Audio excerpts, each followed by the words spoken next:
Hello everyone and welcome to my YouTube channel. My name is Kelly Martin and I am so thrilled to be participating with a bunch of other fabulous crafty friends to celebrate a huge milestone in my friend Ardyth's crafty adventure. She recently hit 3,000 subscribers to her YouTube channel, so we're having a fun video hop for her.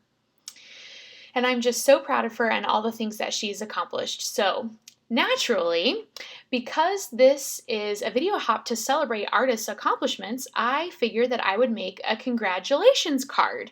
So let's get right to it. So all the stamps and dies that I'm using in my video today are from the stamp market, and I'm going to link them in the video description.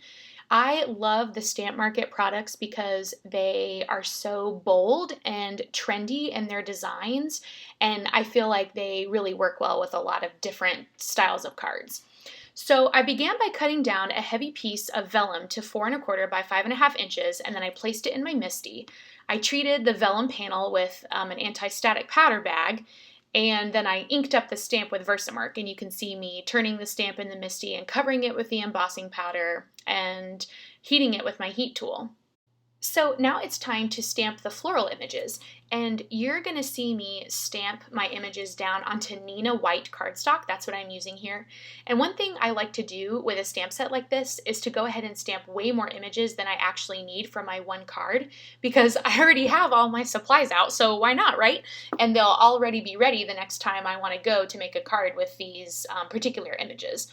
So another great thing about this stamp set is, although technically it's a layering set, you're going to see me stamp the second image here, the second layer image. This set is so forgiving, and the pieces are all in the set are all kind of interchangeable, and they work really well together. So anyway, I stamped all of my base images out, you saw, and then in one color, and then I stamped the second layer in a darker color. I went ahead and die cut the images off screen and then assembled them here on my work surface. I got my vellum panel out and then arranged my floral pieces onto the panel until I was kind of happy with the layout. And sometimes I spend a lot of time on this part of the process because I tend to be very picky and sometimes I'll put it out and I don't really like the way it looks, and so then I'll kind of play with it for a while, and actually sometimes I'll just leave the card sitting out on the desk sort of partially assembled, and then I'll walk away for a little bit and then I'll come back and see if I still like it. So in this case, that's actually what I did.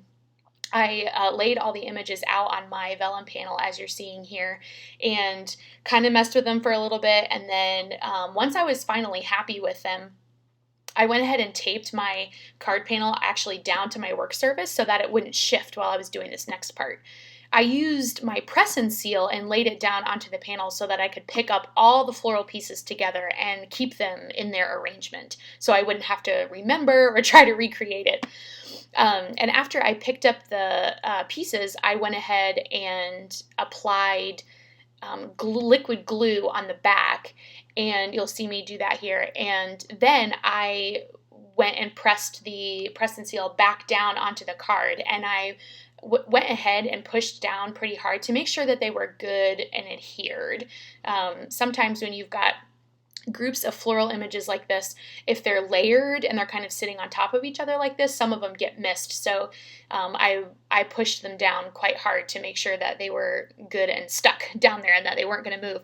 So then when I removed my press and seal, I did it very slowly and very carefully, and then I went ahead and just filled in some of the glue spots that didn't get touched on that first pass through. So you see that leaf kind of there in the upper right hand corner, it kind of shifted a little bit, so I just stuck it back down in place and called it good.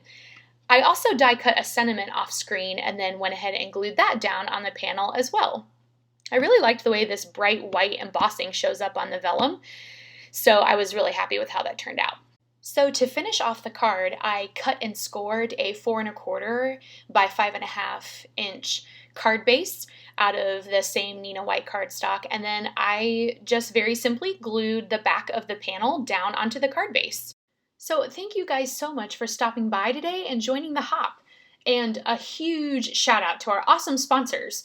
They are listed here. If you make a comment on each stop on the video hop, you'll be entered for a chance to win a prize. There are about 20 participants on this video hop, and there are prizes to be won along every stop. So the more comments you leave along the hop, the better your chances at winning.